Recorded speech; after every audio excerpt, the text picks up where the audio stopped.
Perfect. Well, welcome, ladies and gentlemen, to the first installment of the Policy Advisory Committee. I want to thank you for being here. I want to thank you for your time and your ability to volunteer for this work. And what I'd like to do at the very beginning, and I will start with me because I really dislike it when other people say, this is what I'd like. I'd like you to introduce yourself and give one other instruction, and then I go last. So for me, what makes it easier for me to know who people are is to just give one other identifying fact about yourself, whatever you choose. So my name is Bruce Lee Clark, and my identifying fact is that I apparently cannot keep in one profession for all that long. I've been in 3 different things, a United Methodist minister, a lawyer committed in New York, and a teacher here in Vermont of law. So, why don't we start over here, we'll go around this way, and you can also introduce. Okay. I'm going to I just want to introduce Michelle.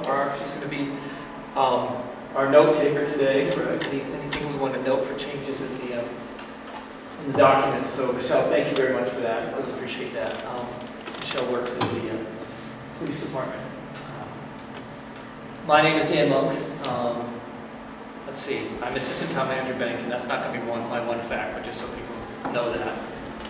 And let's see, I'm a recovering attorney, so I don't usually let people know that, but since we're all close here, I did practice law many, many years ago in Washington, D.C., but I've been recovering ever since. So, I'm Daniel Mertes, and in addition to being a community member, I'm a licensed mental health clinician specializing in the treatment of trauma. Great. Thank you. Ricardo, you're up next. So, Ricardo is up on the screen. So, Ricardo, relatively new to Bennington. My wife and I moved here about a year ago. I teach at Williams College. She works at Bennington College. And I guess after a relatively stable life of growing up in Los Angeles, and the last 5 years we've moved from upstate New York to Virginia, and now finally settling in here and just purchased our home in North Bennington. And you're next. My name is Allison Levy. I was going to tell you I'm a retired teacher, but actually I had 2 professions before that.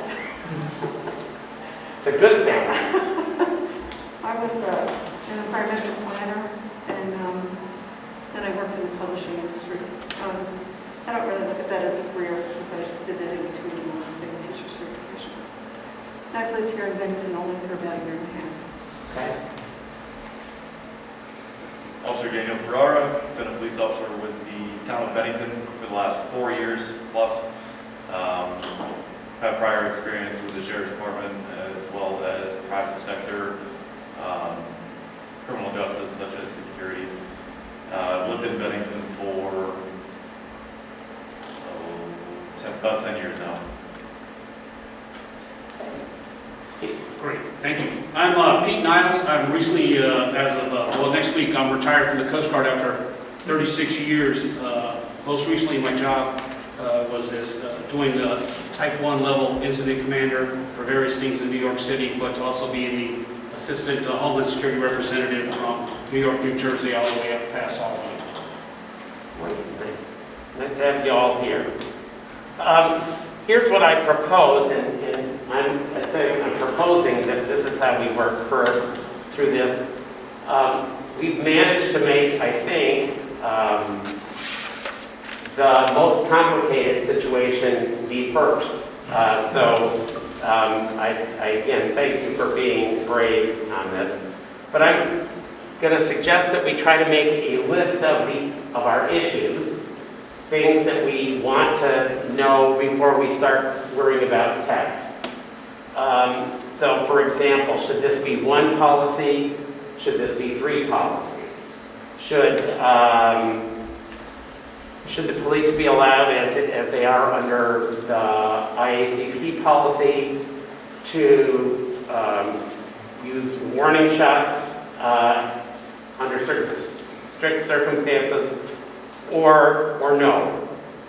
All that kind of, that's the kind of issue that I would hope we would think. But let's worry less about grammar at the moment, though there will be time for that.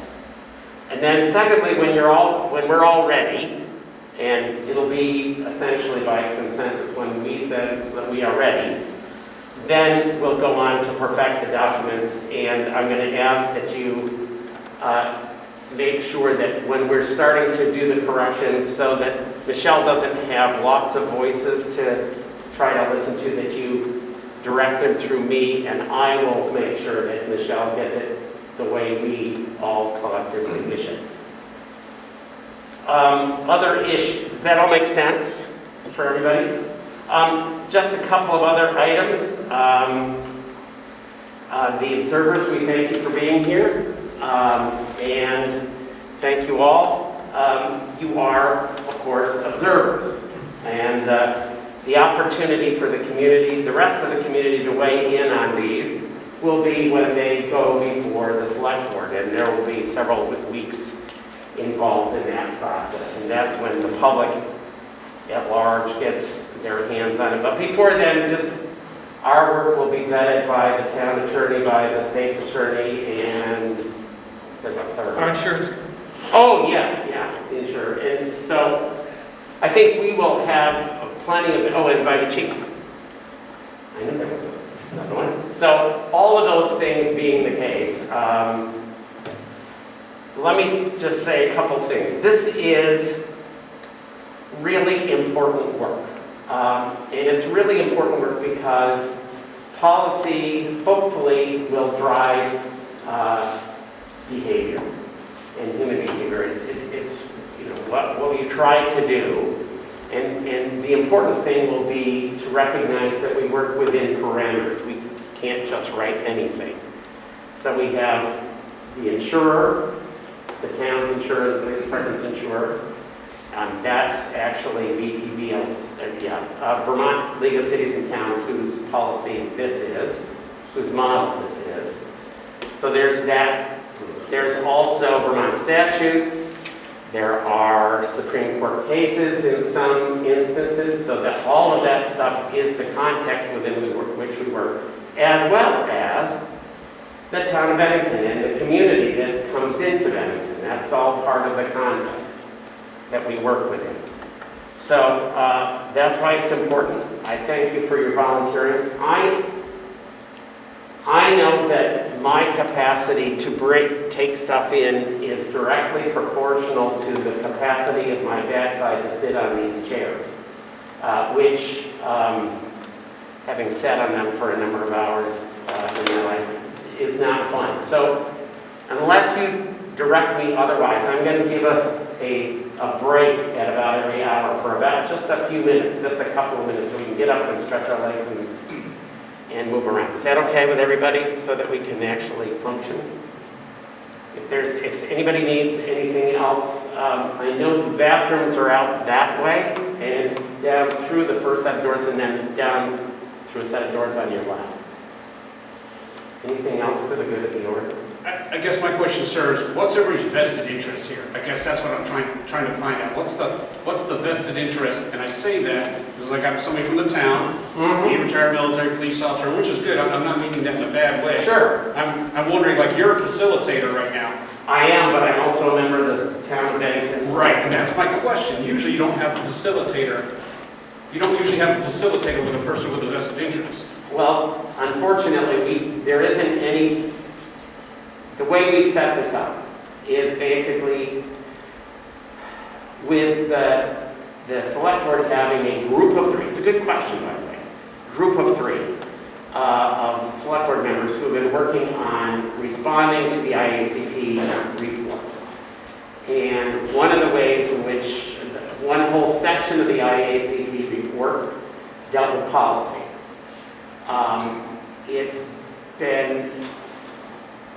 I have spent probably 20 years working on policy development while I was a teacher here, was assigned to work with the local school district's policy review committee, which was really a policy drafting committee, which is very much like this.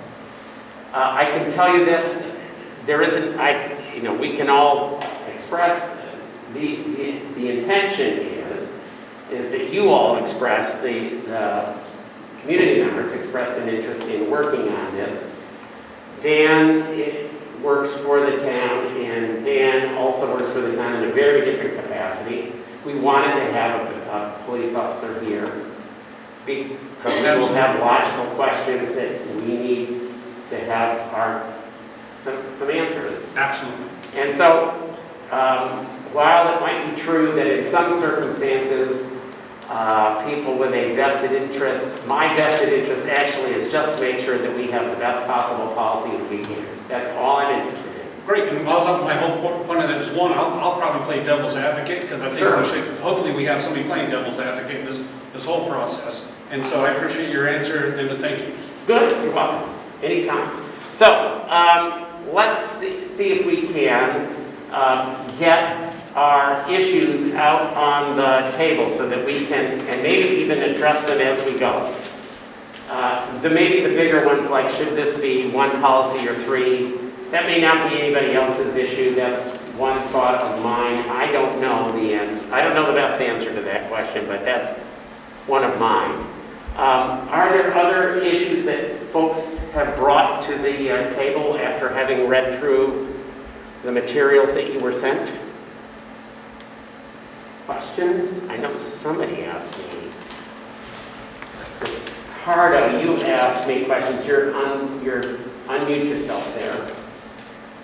So I have two questions that are kind of related, but curious in terms of the citizen advisory committee, and kind of would be curious to know the trajectory of where that is at right now and where it goes to go. Because obviously there's going to be a relationship to some of the policies that we're talking about here, and then related to that, as someone who's been to Bennington, when it comes to cameras, both body and dash cam, I would be curious to know what current police use, reliance on that, and as well, since we're going into the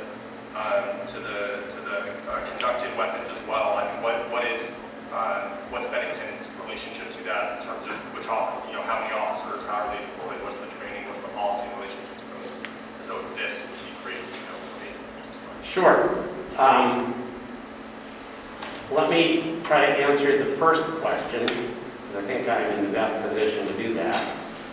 And then we can go, I'll ask Dan to talk about the cameras, because it does arise in these policies, the use of dash cams and body cameras. At least it's not tangential.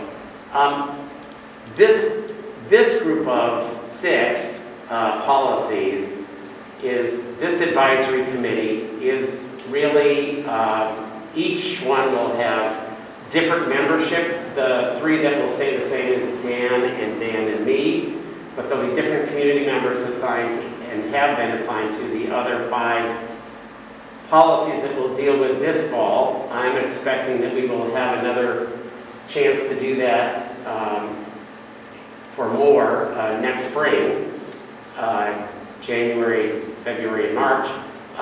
The other thing that I am, but the notion, I think, Ricardo, that you may have been getting at is a larger issue of a larger community advisory committee for the police department itself.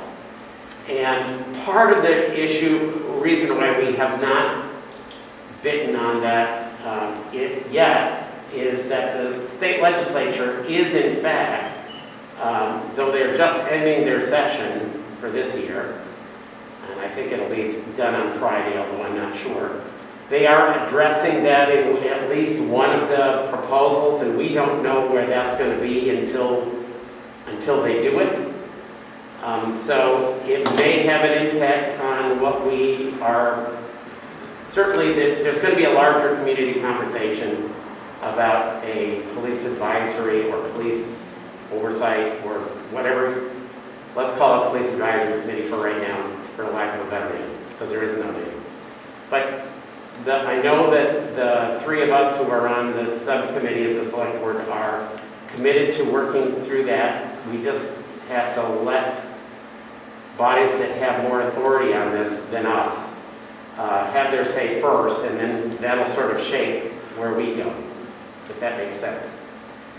As for dash and body cams, Dan, I think you're in the best position to talk about this, and we mentioned it. I mentioned it to you, this question, so. Yep. So if you could, just give us a sense of. So, long story short, we are required to wear body cameras, and all of our cruisers have cruiser cameras inside of them. They play during any time we are interacting, any call we're on. They are recording at any of those moments. Obviously, we have a whole policy procedure on them, but that's a separate topic. Yeah, but, so there is a policy, but basically the practice now, that's what I'm more interested in, is, just so I make sure that I heard you and that Ricardo and anybody else, is that when you're interacting with the public, the body cam that you are always wearing is turned on. Correct. And then same with dash cameras with the automobile. So, and I think the dash cameras are linked to certain other activities. So if you flick the siren on or the lights on, the dash cam goes on, or vice versa. Is that true? Or is that... Correct. Yep. Yep. As soon as the lights get turned on, the dash cam gets turned on, everything. So as soon as the lights are on, the dash cam is on. Correct. Yeah. Is there an ability to turn those off? Which, the cameras? Is there an ability to turn those off? To stop the recording? Yes. Yes. Yes, there is ability. Yeah. That's all. Other questions about cameras and that kind of thing, just for information? Because it will have may have an impact, let's put it that way. What about conducted whatever we call these things, conducted electrical weapons, CEWs? Yep, so that's one of the policies that we're going to be going over. You want to wait until hold off on Yeah, that? just if you could, answer Ricardo's question about roughly about how many officers do you have any notion about how many officers are currently? All except our two new hires, since it's not one of the tools that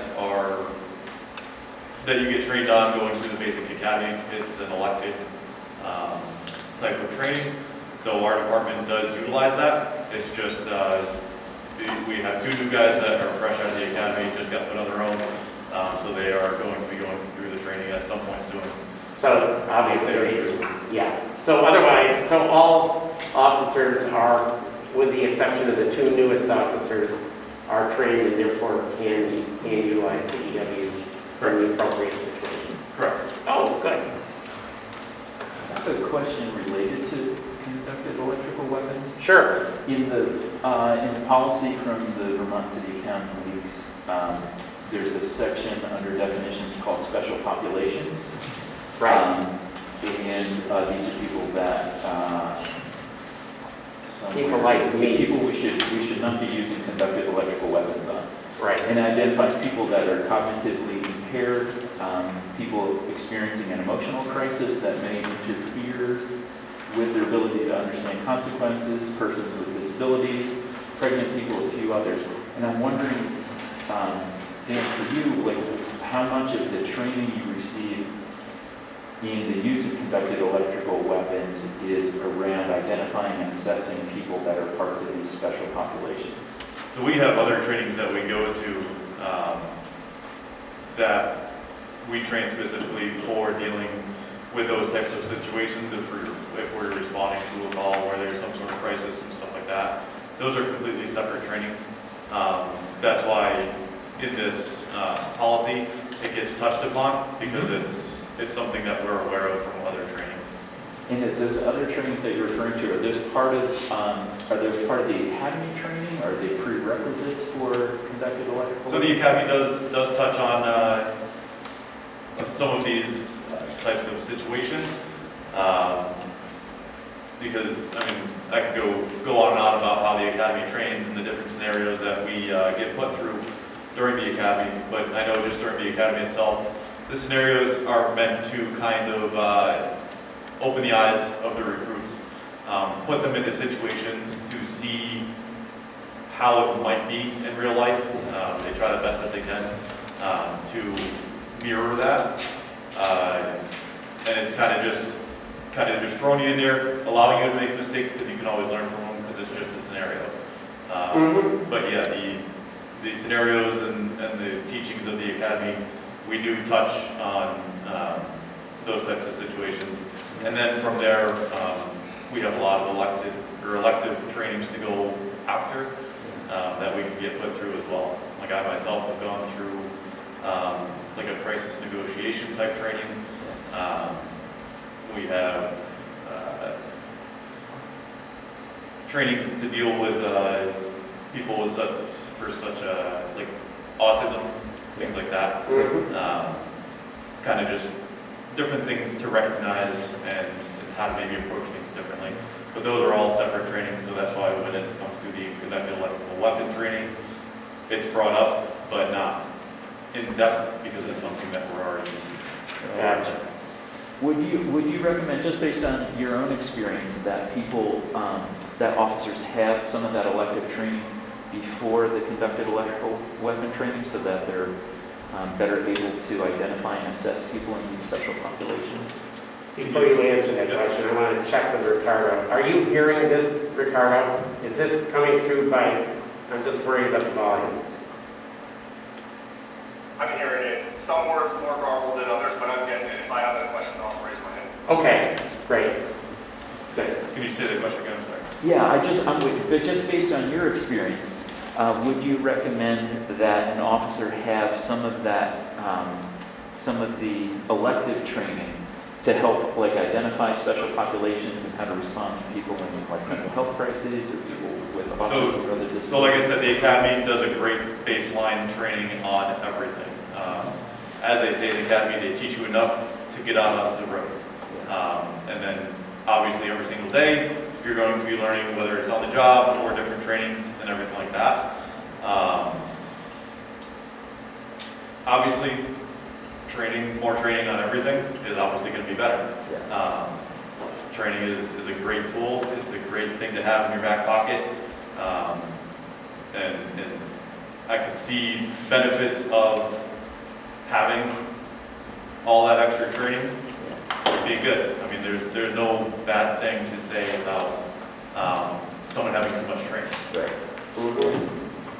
Other questions that people came with? Yes. I have a general question and a specific question. The general question is something that I think is hard to put in policy.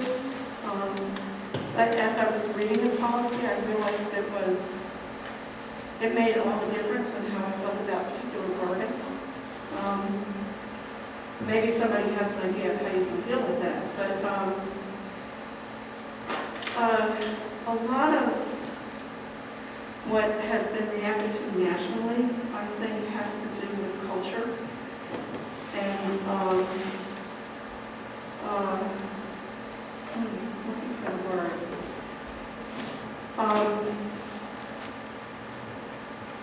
I'm going to go to teaching because it's what I know. So as teachers, we had certain policies of what we were supposed to do or not do. And the culture of the school had a lot to do with how that got implemented. And so technically, you could say this was right or wrong, but you know, how was your heart engaged, if you will, rather than are you following the letter? Because you can be following the letter and still be off base. Now, I have to say this is not related to Vermont at all. Partly because I don't know enough. And I suspect it's probably more common in bigger departments, but a lot depends on the baseline culture of the police department. And I don't know how that works in a policy. I mean, I know in teaching that it leaves a lot to be desired, that any policy cannot completely address that. Right.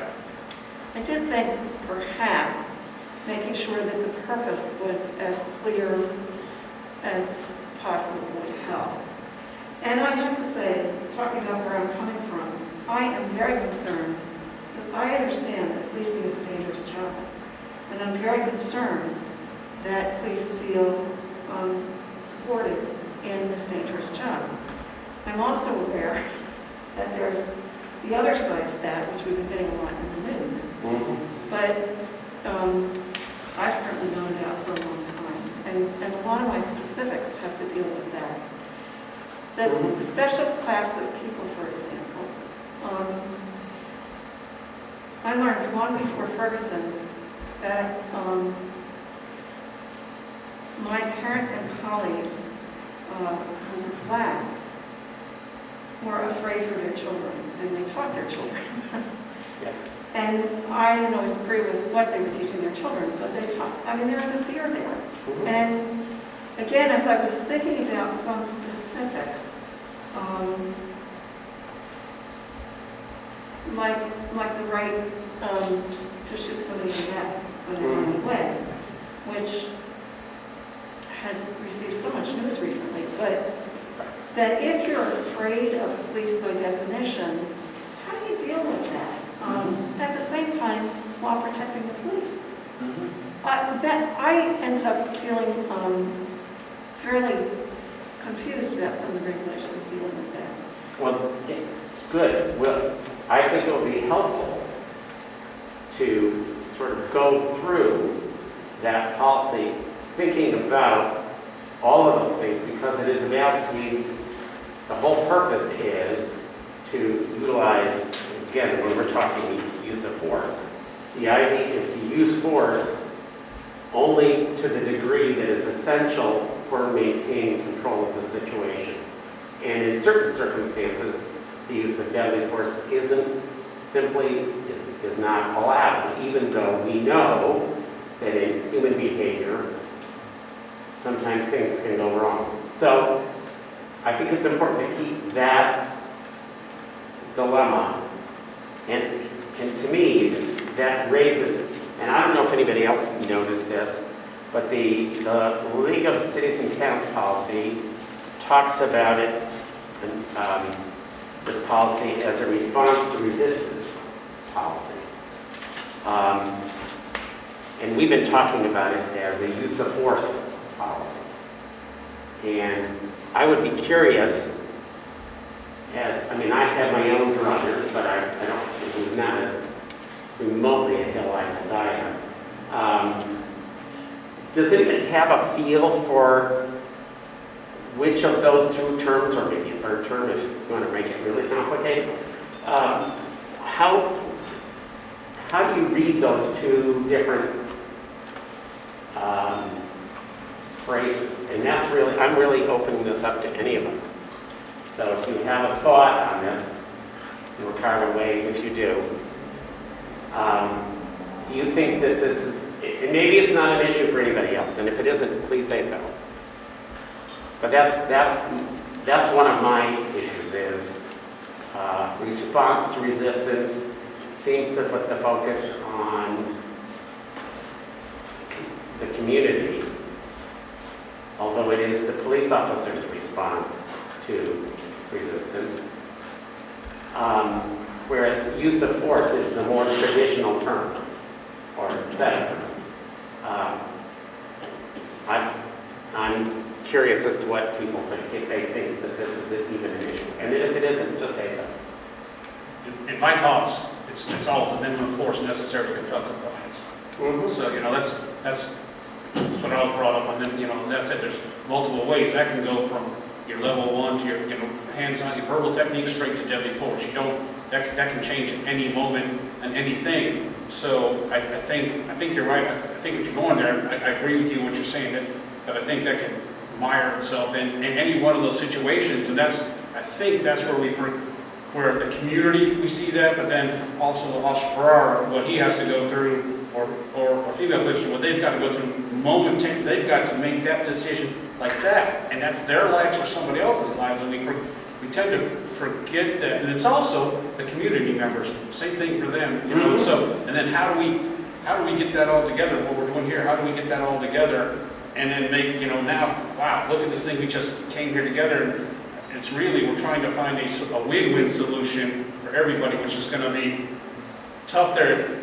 If I may, sir, when you just had my question, my concern in all this is, what happens, we write these policies, and then hopefully the community approves of them, but what happens if our police force doesn't approve of them, and the police force says, the police member starts saying, I'm out of here, and that's a concern for me, is that they start here, because right now there is police departments hiring in the state of Vermont, and it's just a concern. I'd like to start evidence, it's happening, it's not a threat, it's not anything. My concern is wow, we've got a pretty vibrant force right now, and I just want to make sure that we're not going too far, and then that they decide to leave.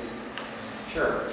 And I think that, that's one of the reasons why the chief will weigh in. And if the chief has an objection, a strong objection to what we are suggesting, this committee suggests, we have to address that.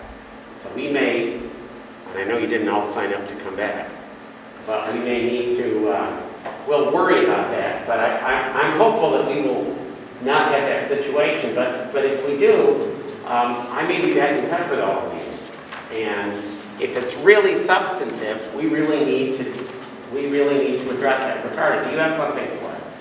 Yeah, and so if I repeated anything the gentleman said, let me know, because I couldn't hear it all. But again, also, not necessarily hill to die on, but I tend to agree with you in relationship to response to resistance and use of force. I don't know, if there's a third term that we want to discover, but response to resistance assumes resistance, and I know there was another gentleman in the room that was talking about the special population, which is something that I think when we get to the level of the text, I'll have a lot to say about. And certainly there are going to be instances where, it would be a response to potentially a perceived resistance that, to the point where I think use of force may just, I think, be a more correct way to go about it. Because it shifts the weight to the community, but also to the perceptions of the officers in ways that I don't think. Other thoughts on, those are all good, thank you, and you didn't repeat, so good. Any other thoughts on that particular question? Because I do think it sort of ties into your issue of culture and that kind of thing. Dan?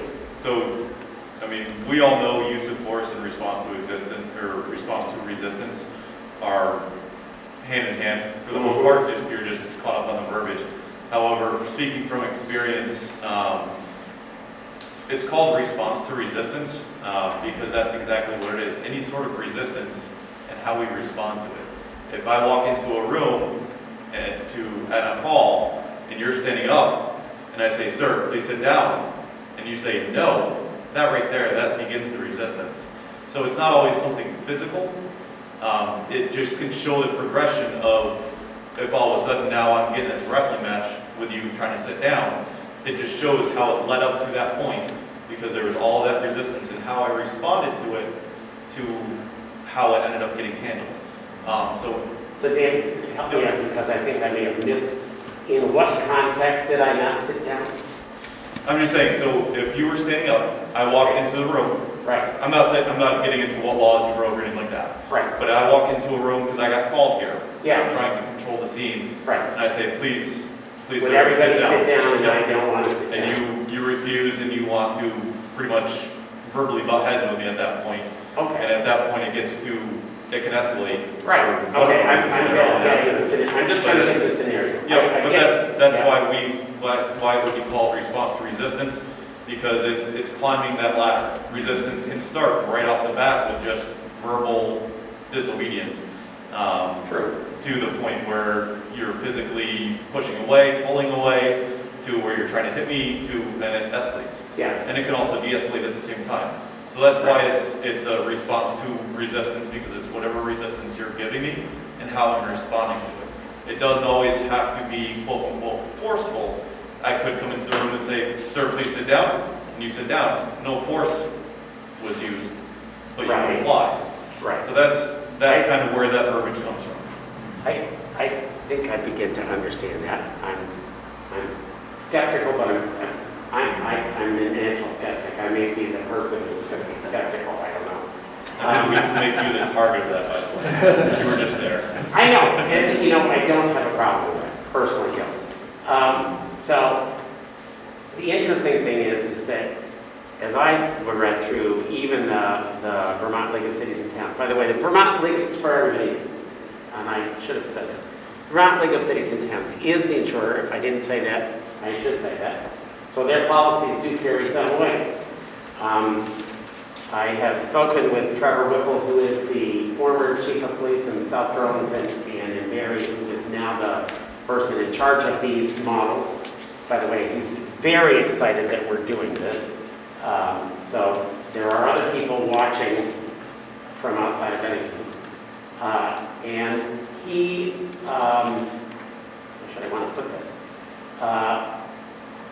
He was the one, he was talking about it and with me, and I had told him that I had seen the term use of force as if it were a policy used in other of the policies.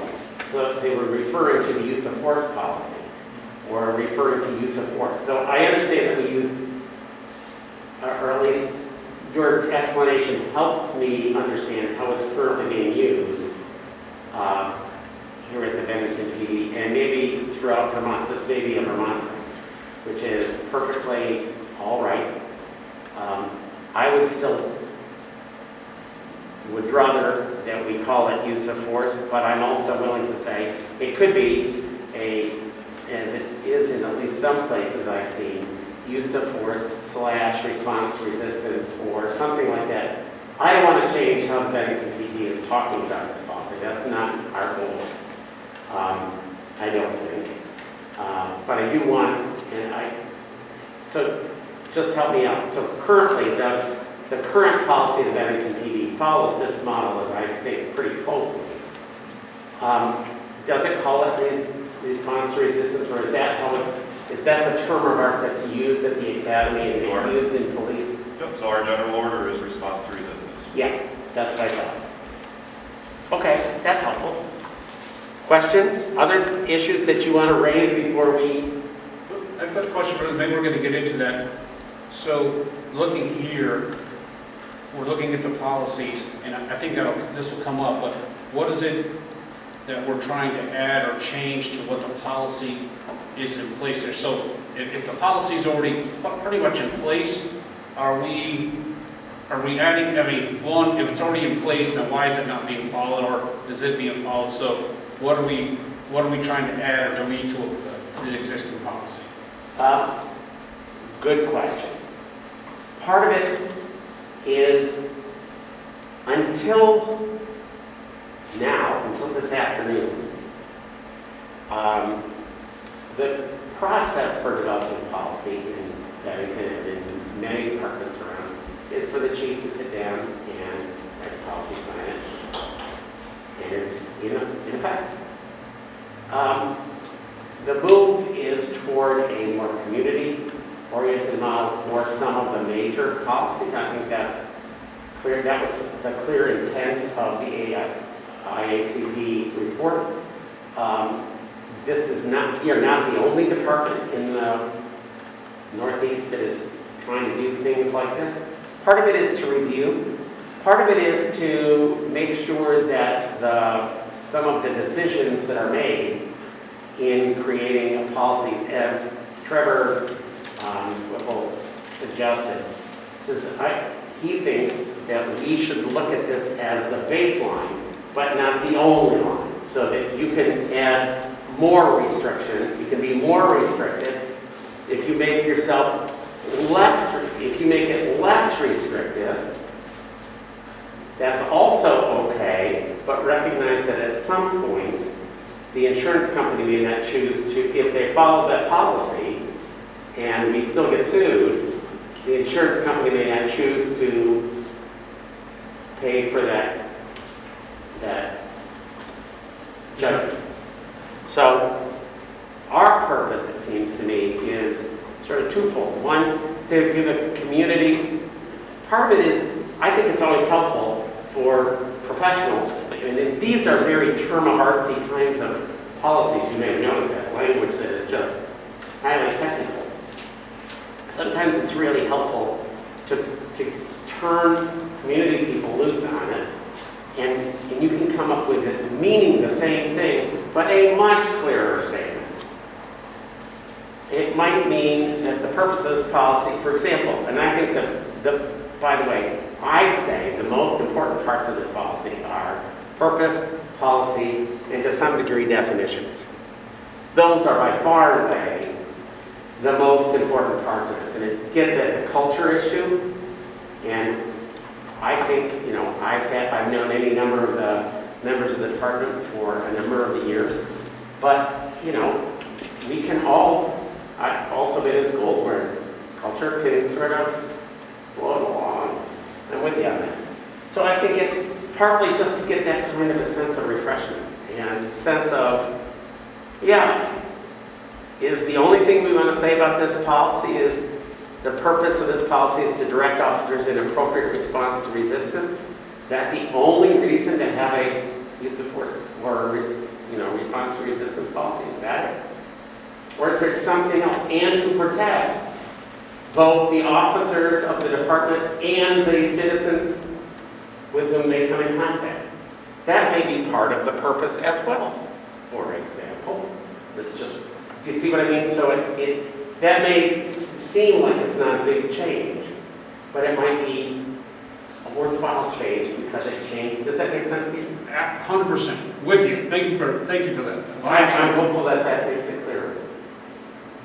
Does that make people Can I get ask a dumb question here? Sure. So, the Vermont League of Cities and Towns examples that we're going by, is there a reason why we don't have in front of us, like Bennington Police Department current policies that they're going by? Or these, that, you know what I mean? Like, is there? Essentially, these are them. In these particular cases, that's not true everywhere. Okay. So in some sense, it was easier to get these on Word, as Word documents, was easier for the police department so that we didn't have to bother the police department with trying to translate theirs into. Because we have them, but we have them as scanned documents. That's not as helpful for making amendments. Is that helpful? Yes. There will be, by the way, and for those who wanted to know, there will be times in the next 6 weeks or 6 sessions when the Bennington Police Department doesn't have a policy. And then we'll use a model that may come from the League of Cities and Towns, or it may come, or we may combine things. So it really does depend upon which policy we're talking about. But because these three are so intertwined, it seemed, and because the use of conducted electric weapons is so bound by statute, and by the way, use of force may end up being exactly the same way, we just don't know. It seemed to me that if we're going to start somewhere, this was the right place to start. Have we addressed all of our sort of major issues that we have? No? No. It's okay, Yeah. Daniel. And here's what I'm going to suggest. Our first break will be at 2. So, I have concerns about like some definitions. I don't know if maybe that's better. Is that better saved for after? that's probably saved for when we get to them, Okay. because we're sort of going to go through these pit seriae. All right. So then I have 2 other concerns. One is the relationship between training, practice, and supervision. Because practice is where these policies come into play. And you mentioned human behavior before. And how you practice this policy, I think, would be largely informed by the training that you have, both initial and ongoing, as well as the supervision that officers get around these topics.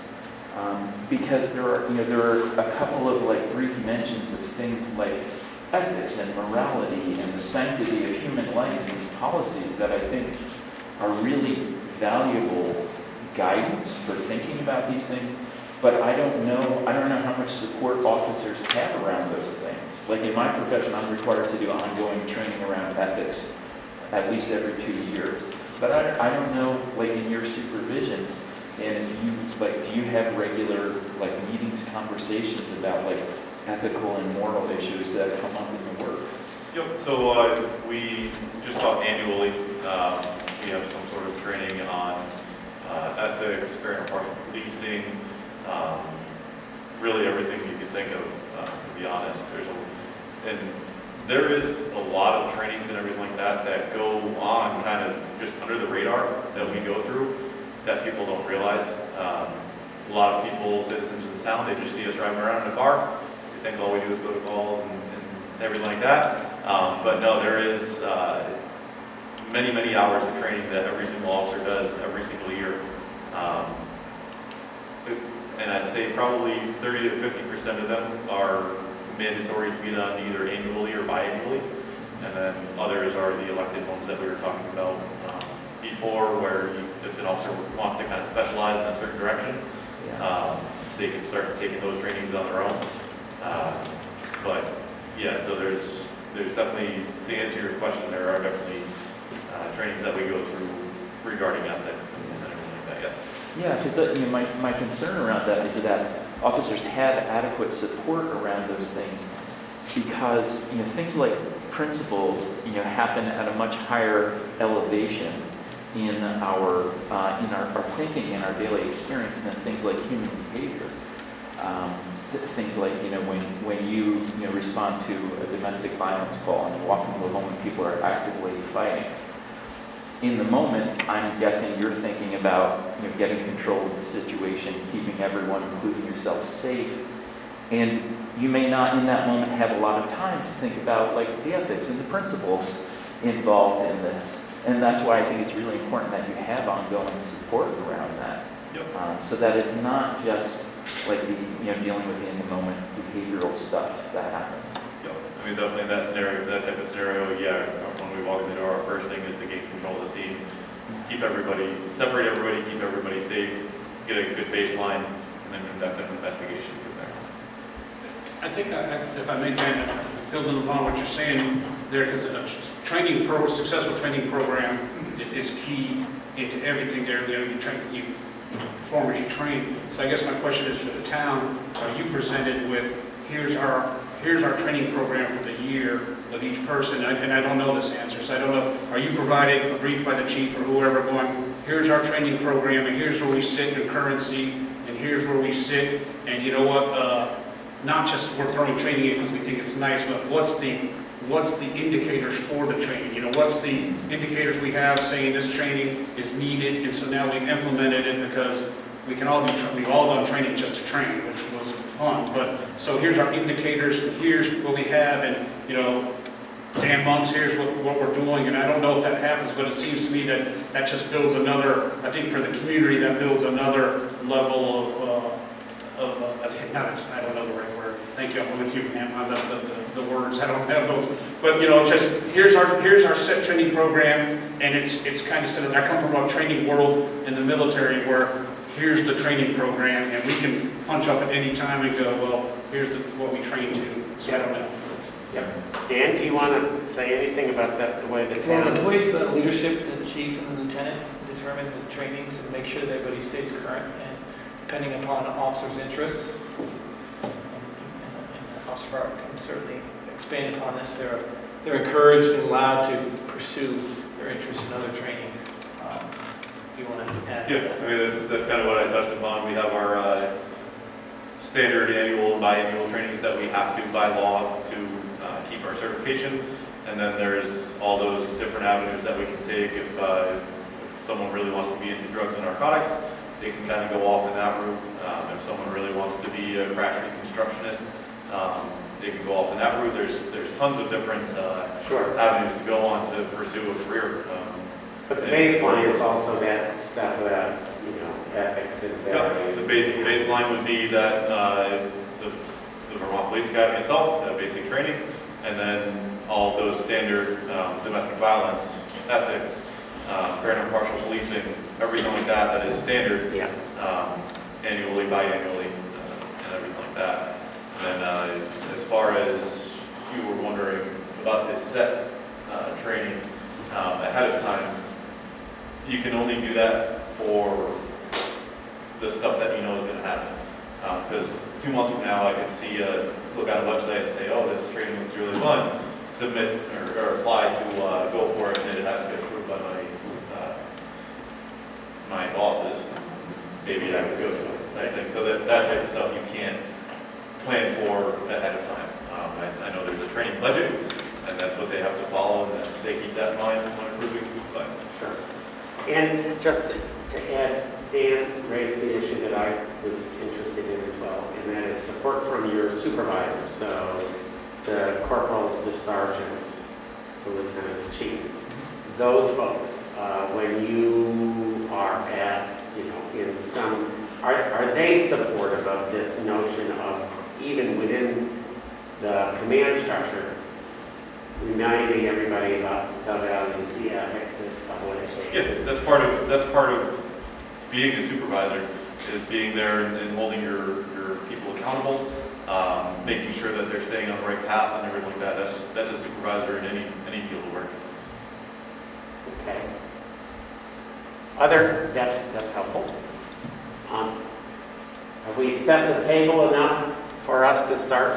And to start with this one that's up on the screen, are we there? And Ricardo, can you see what's on the screen? Now I'm looking. That response to resistance. I got you. Is that there? Yes, it is. Okay, good. We're going to take a 2-minute, and I mean 2-minute break for people to get up and stretch their legs and eat down their backsides. Thank you. I have feeling again. So, are we ready to start sort of working our way through? And it seems to me, and you will be the drivers of this, but at least for me, so that I have a sense, is it your inclination to take these and deal with them as 3 separate policies, even if they may refer to each other within each other's documents, because they likely will? Do you want to try to make that decision right now? Does anybody have any grand feelings? No. I just know the policies as far as response resistance and the CEWs, the electronic weapons. I know at least those 2 are separate. Right. Because the tasers, as we all Right. know them as, isn't elected, as we touched on. It's an Right. elected type thing. That's why it's a separate policy. Right. And I suspect, even though all officers, they choose that election, yeah, I think there's some advantage to having them being separate. Particularly also that because it's governed so much by a state statute. And Does it give you more clarity that does it give us more clarity if they're kept single? That's what I was thinking, it probably does. my sense probably, yeah. I think we're okay with that then. Everybody's okay with that. I'm also thinking that the duty to intervene, I will tell you the reason. I asked Trevor why that was separate from use of force, and said he wanted to make it really, the Vermont League of Cities and Towns was hoping to make that a very crystal clear duty for all officers in the state of Vermont as much as they could. And the way to do that was to create that, although having it referred to in the larger overarching policy of response to resistance use of force. The duty to intervene, it goes way beyond just use of force issues. Absolutely, That's why that's it's the other separate. Yeah, that's the other thing that I was sensing as well. So we're all good with keeping them as 3 separate. I think that makes sense. So there we are. We've actually made a decision on that. Good. So, let's start. I think that the first places to start are under purpose and policy. And I would be open to anybody making any suggestions or suggestions about those two items. I know this kind of science thing, there's a new mission statement at the police department, right? Correct. So my question, and I wish we could get it, because I think what we also should keep in mind is that all of this should reflect that mission statement, right? Yeah. I mean, in our wording is that we hope that that should all reflect that mission statement, or at least think about that. Yes, that actually makes a lot of sense. And I wish there was a way for us to have, I was just looking to see if I know I don't have it. It's on the police website. It is on the police department's website, right?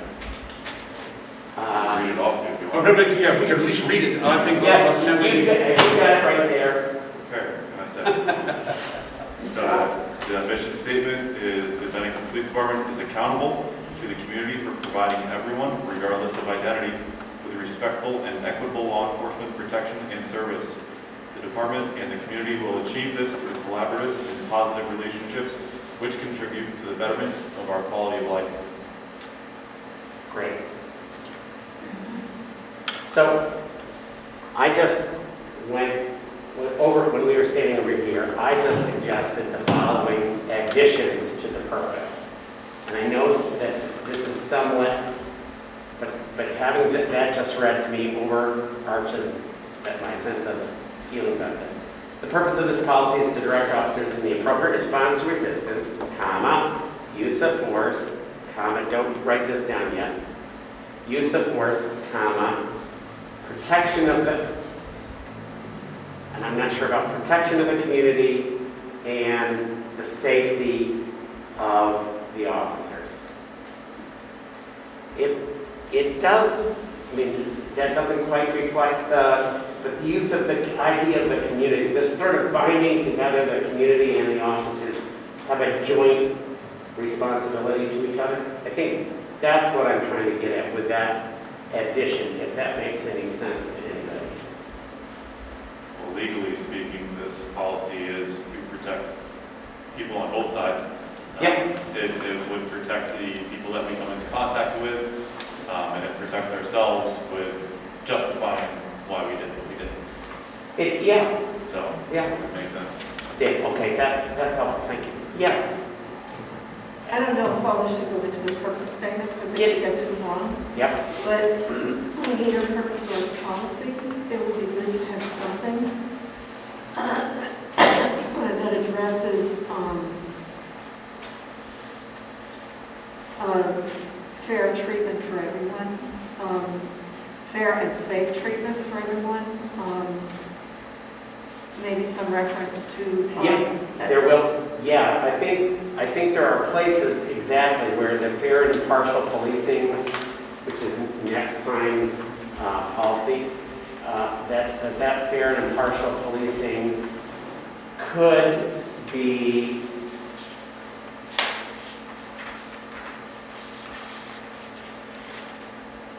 so it could be, here I'm going to ask you, Michelle, here we go. Let's see if we can just put some words up there after the words act a response to resistance. And Michelle's going to, under purpose, underline 6. So we're here to.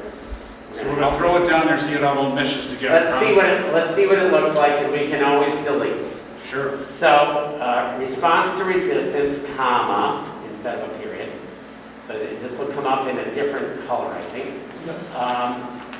Response to resistance, use of force, comma. Right now, for lack of a better word, protection of the community, comma, and safety of the officers in a fair and impartial.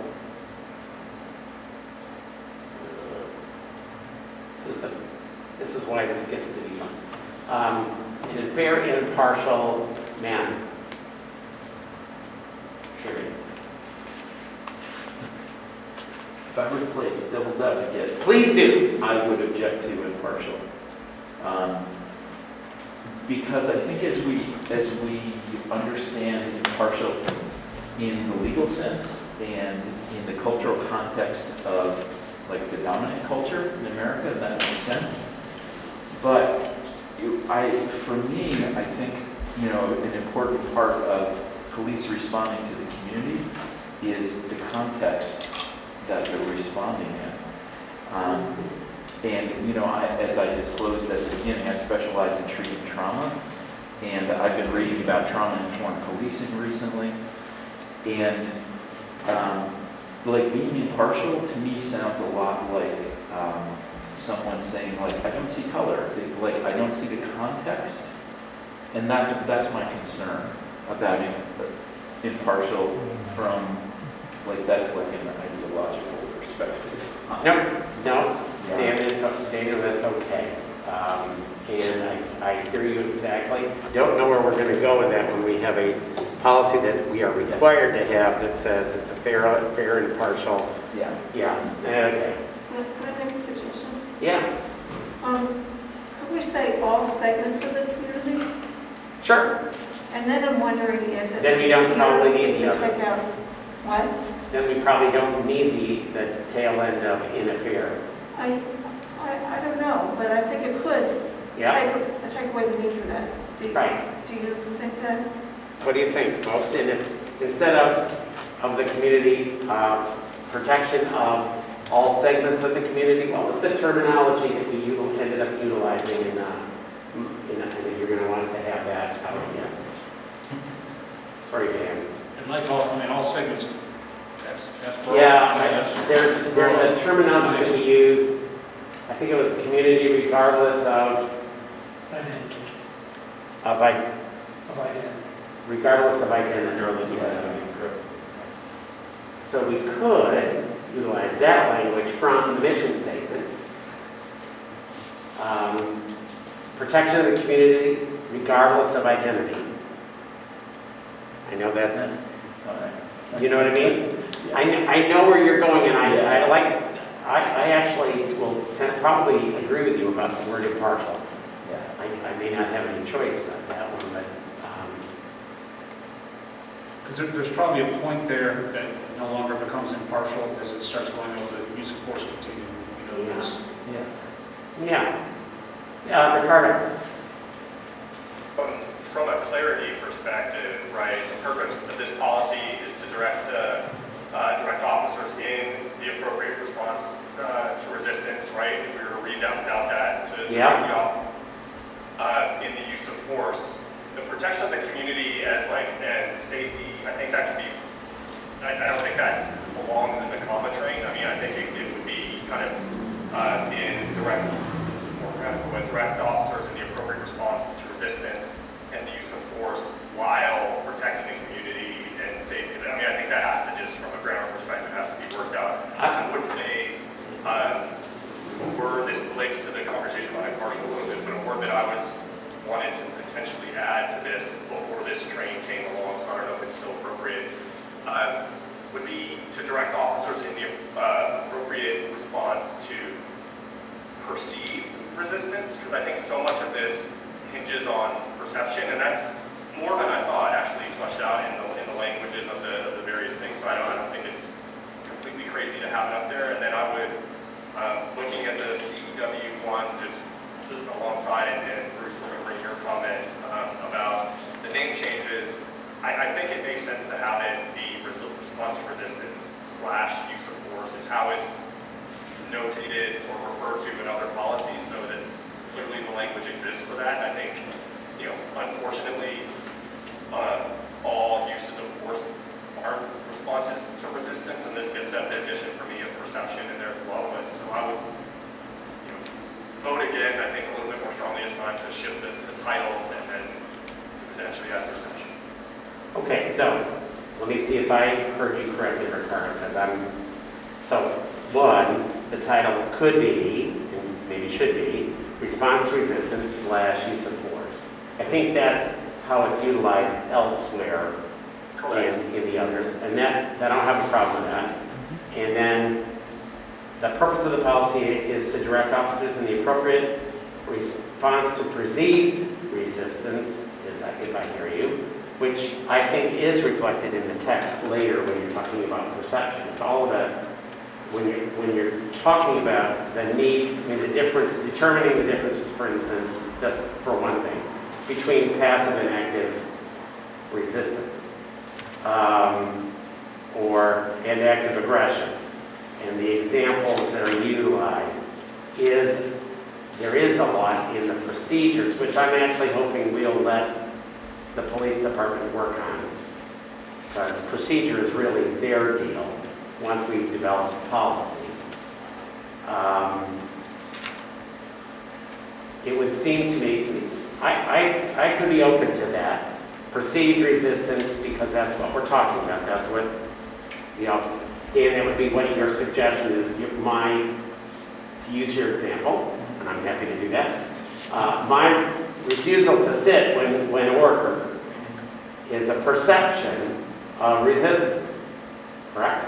Yeah, I'm curious to get more of a clarification on what he means by perceived, because in my thinking, how I'm interpreting it, is perceived resistance would be, we're trained to pick up on small little cues.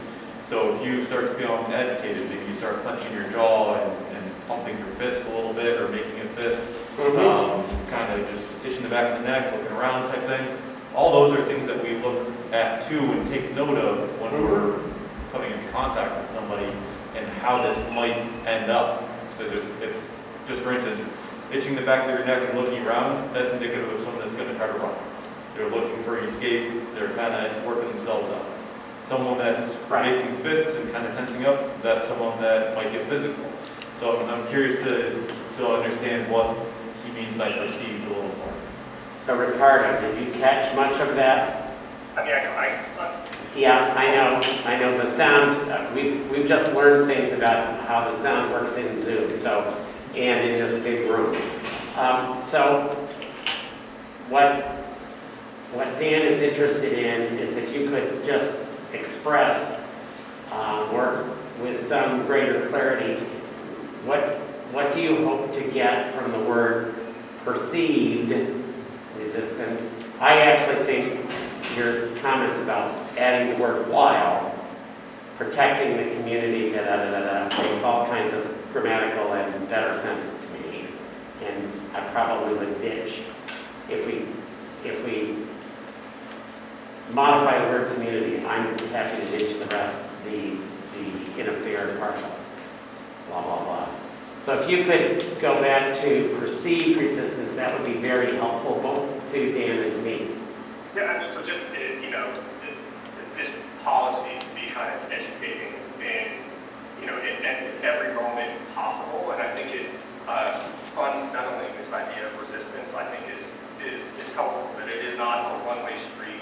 That there, to kind of going back to this idea of Marshall, that even as a training that we're working through this, to understand from the very beginning that we are all coming into situations with perceptions. That's just how it is, and to kind of understand that. But to go back to, is it Daniel, the sitting and sitting down, kind of. Daniel, this is the officer who is asking the question. That Daniel. That he was giving us in that context. I have a son with special needs, right? And you coming into the room and saying, sit down, and he may may be registering in a way that you may perceive as resistance, that in fact there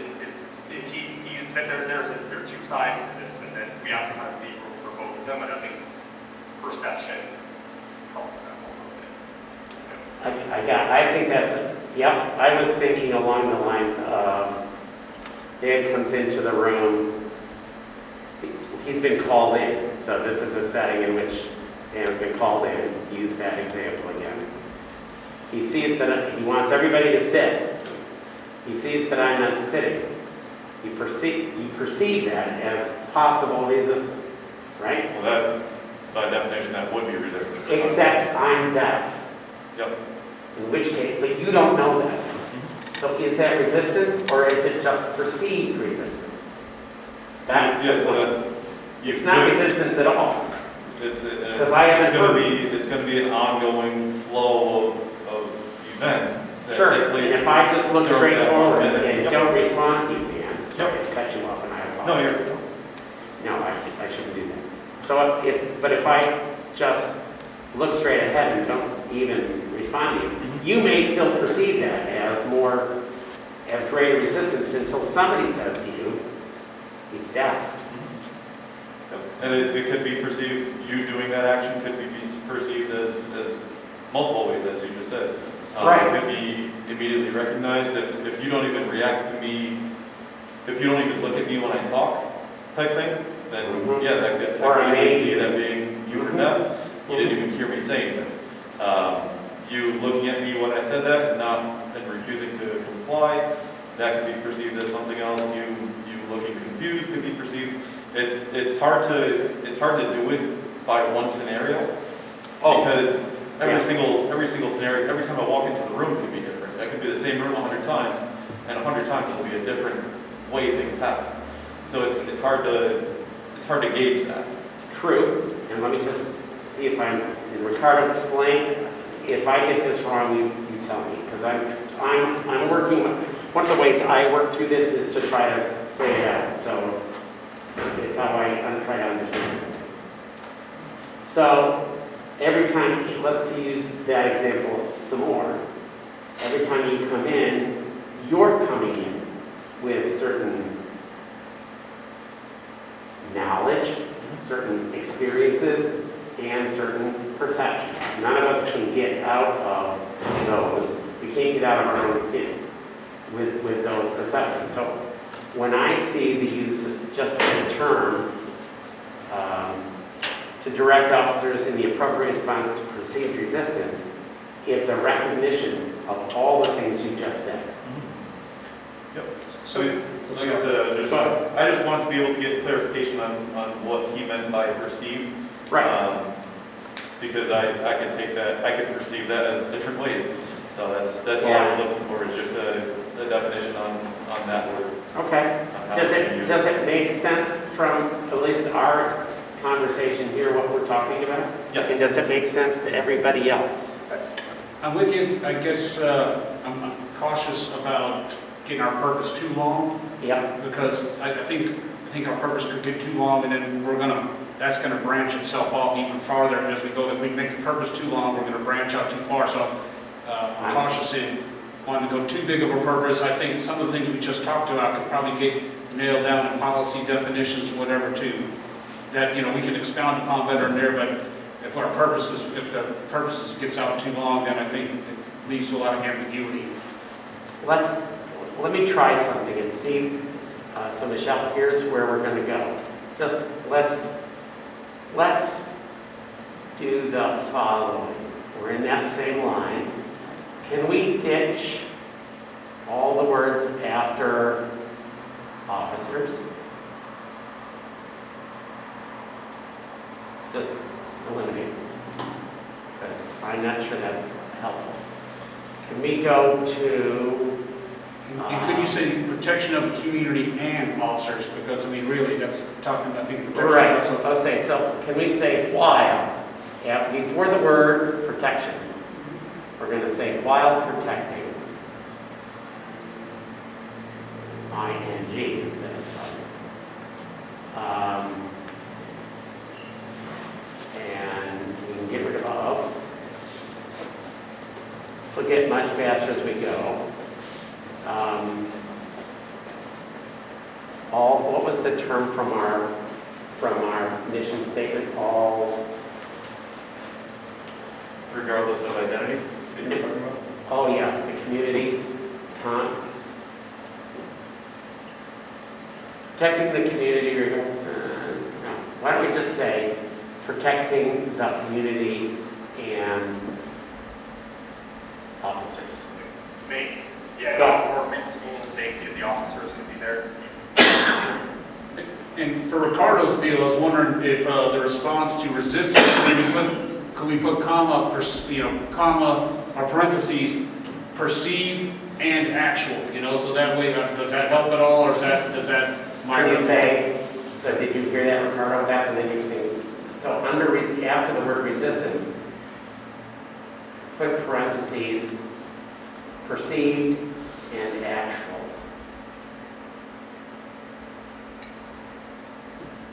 Does that address someone?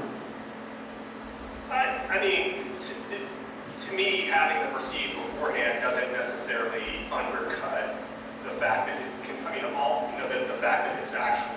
Yep. I don't think this has to be antagonistic, and if I'm seeing this from both ends, if I want to think of this as a legal document, although we've had conversations about how legally binding and all that, this is, if I'm being brought forward to kind of explaining myself, this actually leaves room to talk about the exact thing. Like I had no foreknowledge, this is a dangerous situation I came into. I had no foreknowledge that this person was deaf and could not hear. I perceived this and that. I think that leaves room for it.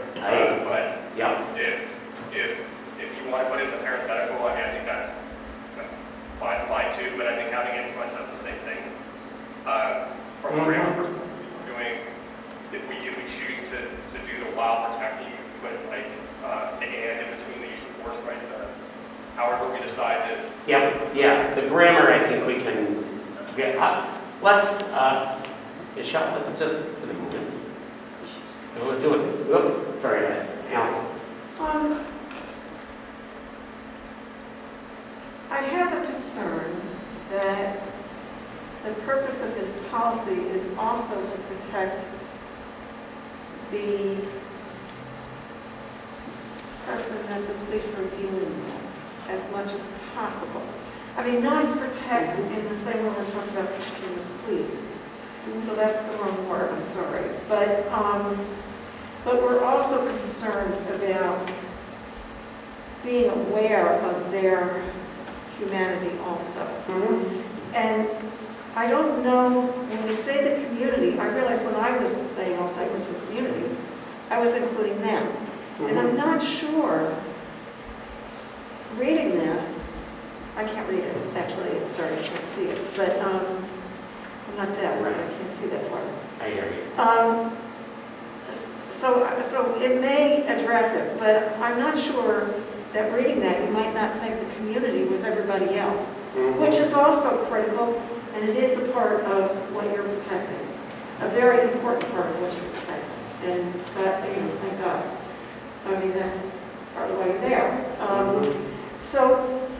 But I don't know if reading this, it would be possible to not think about this also being to protect the suspect. How would we refer to the person here? I think originally that the person you're talking about is encompassed in community. It's as long as it is. community. I mean, that's how I that word perceived it. Is community just involved every single person that is. As long as it does. Again, I can't read that. I'm sorry. Well, here we're going to make that easier.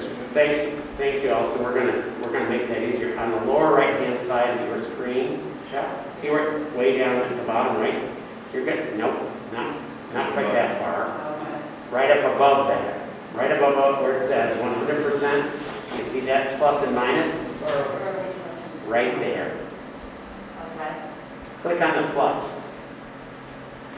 Oh! There you go. That's a little too far, but go ahead, go back. How's that? Is that Is that better? Yes, I can read it. Is that better back here? Thank you. You can say something like that. I know you're supposed to be observed, but if you can't see, you can't observe. Okay, good. So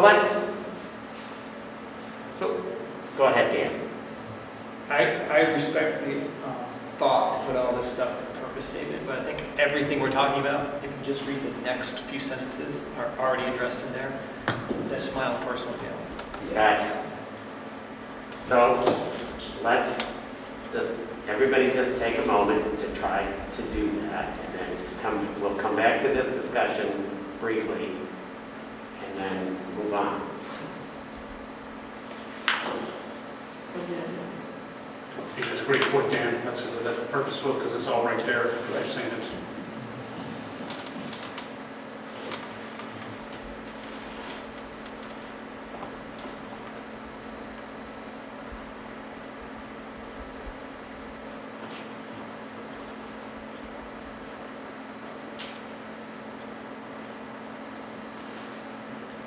And I kind of read this stuff like if I was that young, brand new police officer and I Yeah. sat down there and said, hey, you're the new person here, you need to read these policies and, you need to get smart on them and go, okay, what's the purpose of this policy I'm reading right here? And then read, you were just a minute ago, it's there, so that's the purpose of it. And then I can read below and define something. So I'm getting smarter as I'm reading down below going, so when they ask, his trainer goes, what'd you learn about that one? About the purpose, that they can break it down. So maybe that's how I view it when I'm looking at it. Easier to swallow.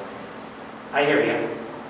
So, did I just lead us on a wild goose chase, or do we want to add anything to the purpose? I still think the purpose is to drive and leave it with the original, personally. But I'm not going to die on that now.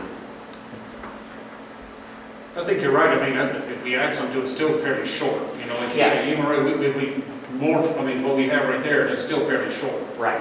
So if it was, let me just try something before Michelle.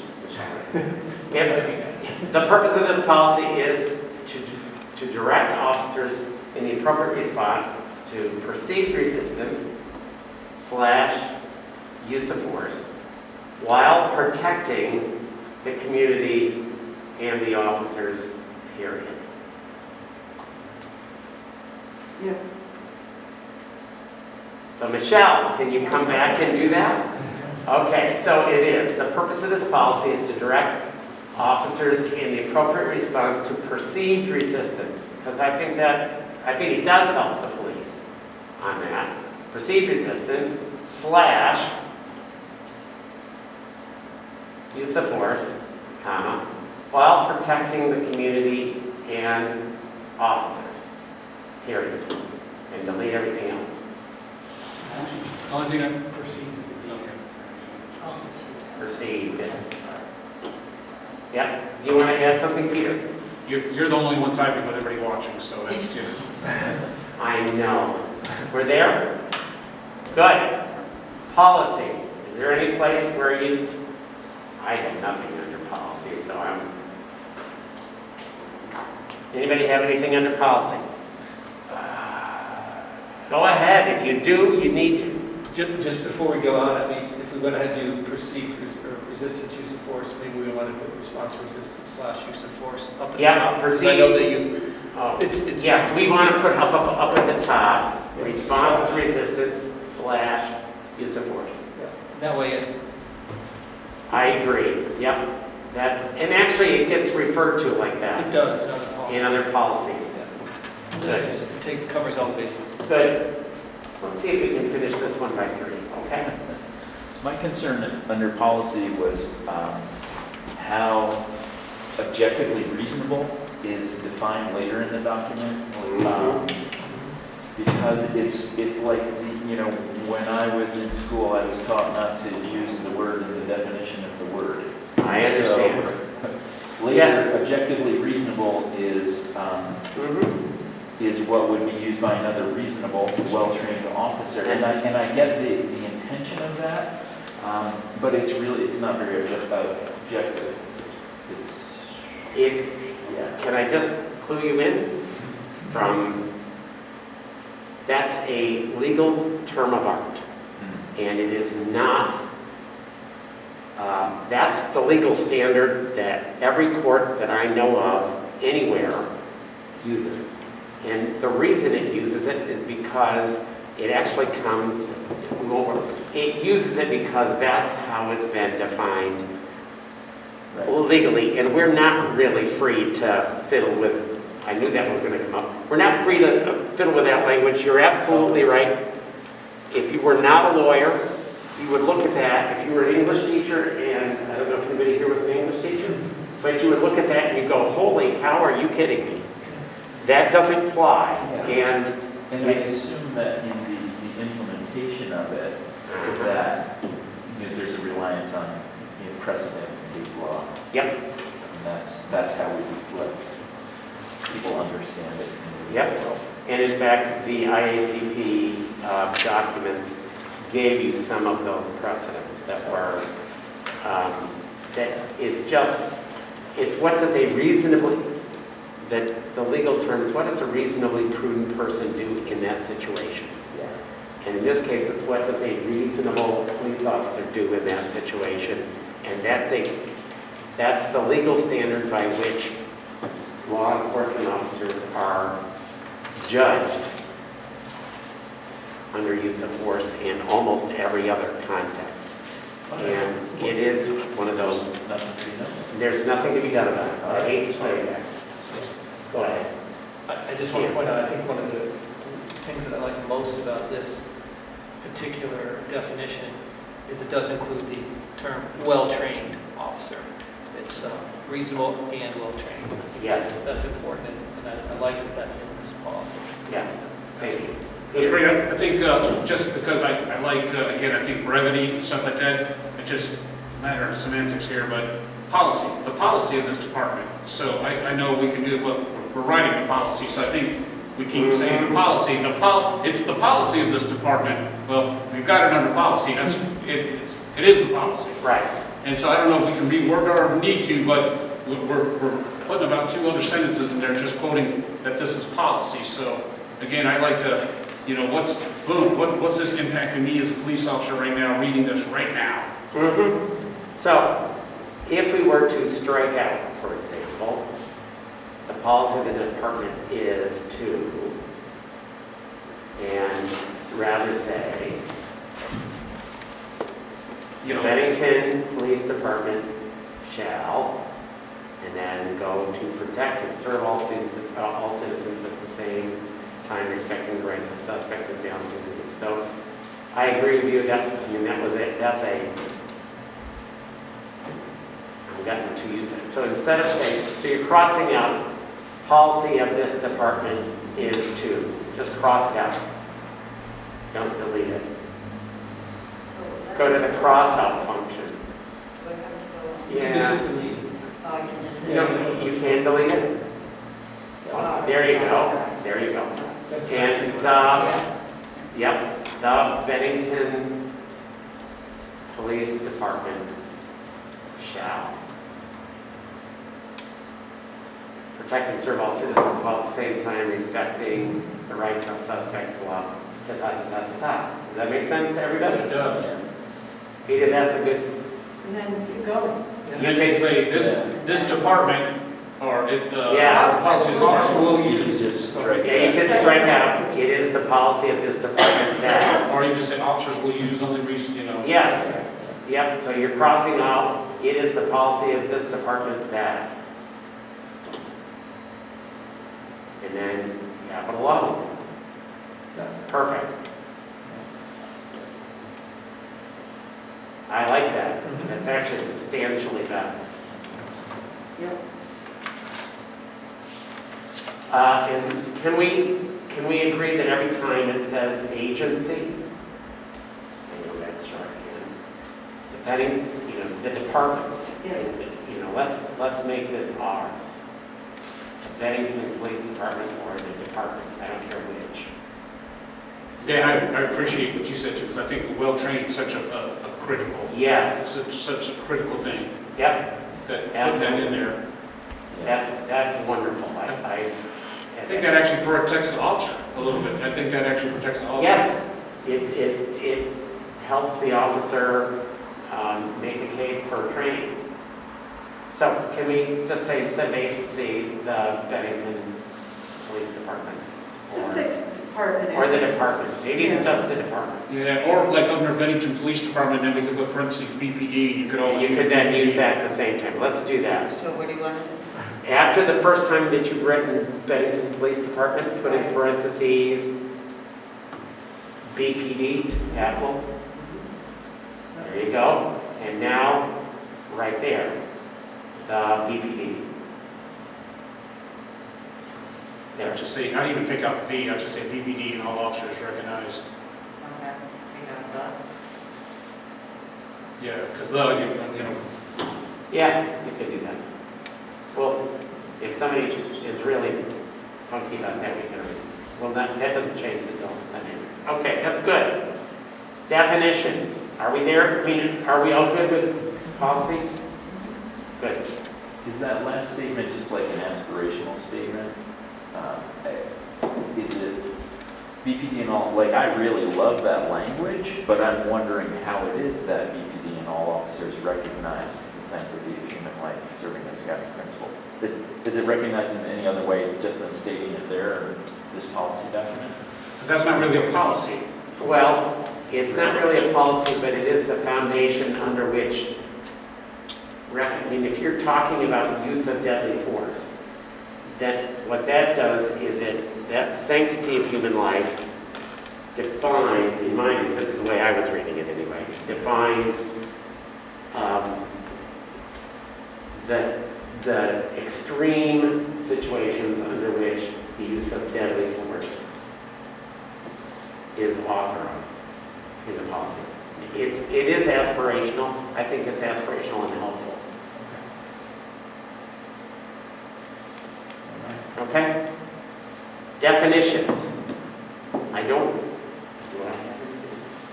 Oh, yes, I do.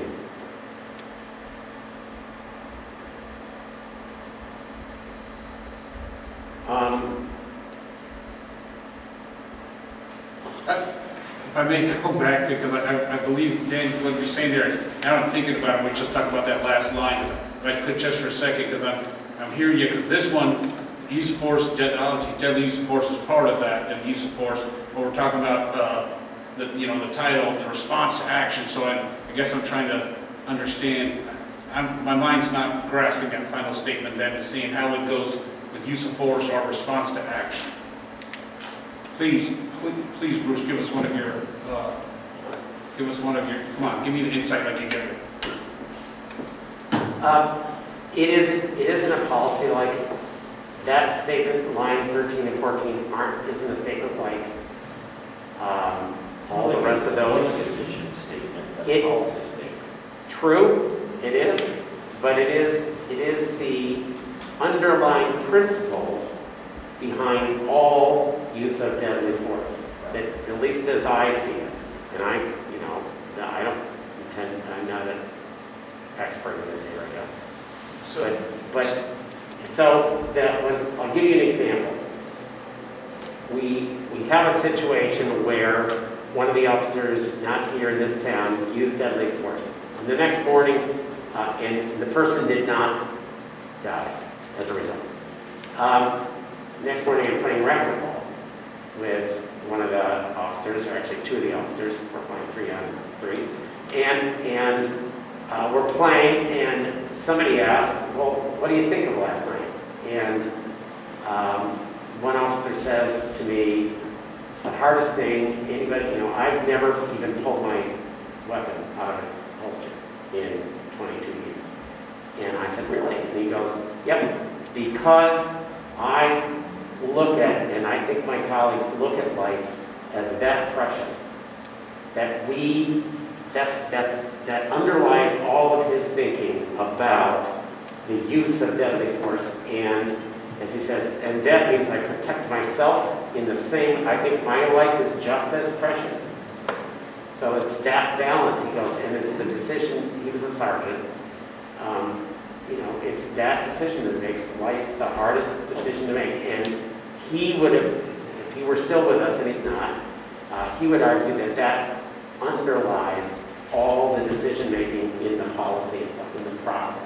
And that's what I 100%, thank you, that actually helped me, but where I have problems, because I think we're looking at use of force, and maybe that's what's sounding, where you look at use of force as deadly force, and there's so many other points to use of force, verbal skills, verbal skills, and so I'm looking at with that sanctity of human life, and maybe that all combines there, but this is not really a deadly force instruction, this is part of use of force. Mm-hmm. Mm-hmm. Thank you. Yep. Other places where definition, let me just try one out because I have one that's come here on line 19 and 20. And it could just be the way I was looking at it. When I look back at the procedures section, it seems to me that non-deadly force, and Dan, you may help me out on this, non-deadly force are the uses of all other forces that are essentially physical actions, things that you can do. De-escalation is not included in non-deadly force. De-escalation techniques are something else. At least as it's described in this set of procedures. Our use of force continuum starts right off, just officer presence alone, me walking into a room is quote unquote use of force. You walk into a room. Would you consider that non-deadly force? Yeah, that's bottom line on the use of force continuum. And we need, Just officer presence. okay. That's not what B says. That's not what, yes, there's a, well, I mean, that's very clearly not what B says. B says it's the use of all force other than those that likely cause serious bodily harm or death, which I think is No, that considered is true, yeah. under anything other than A is B. That's why I read that initially. Yep. And I was okay with that originally. Okay. yeah. But there was a place back where we're talking about de-escalation, where it seems to identify, it might be that, yes, less lethal tactics. This is on page 5, line G. You don't need to go to it, but if anybody had, if they all had it. I recognize these are all in the broad spectrum. That's not my, but when it gets to, I think that's where I mean.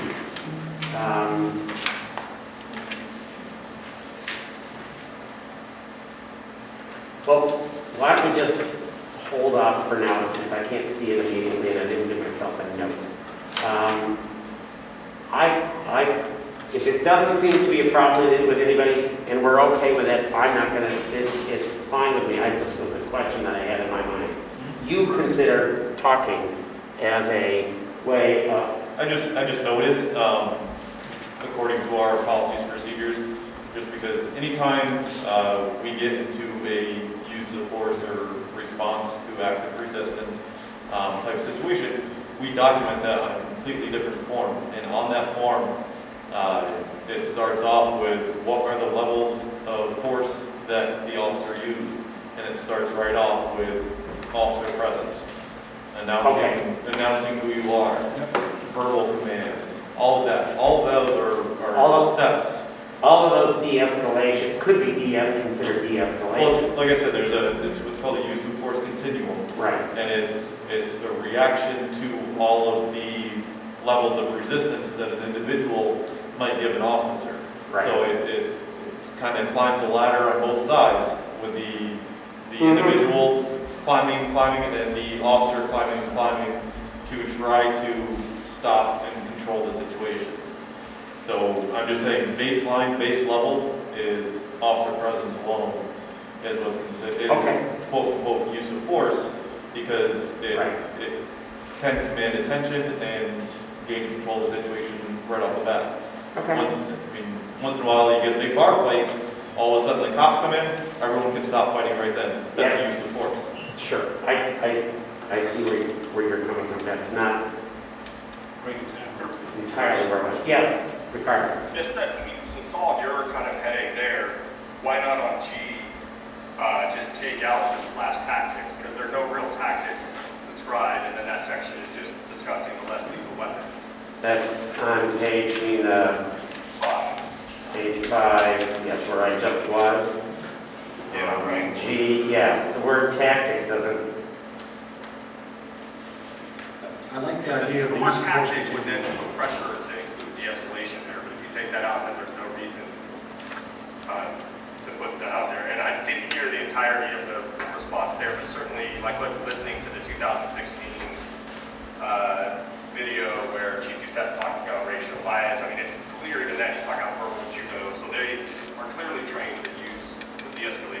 Right. moving down. Right. That's it. Thank you, Ricardo. I think that actually is helpful. And when we get, before we leave, I've made a note of that. I think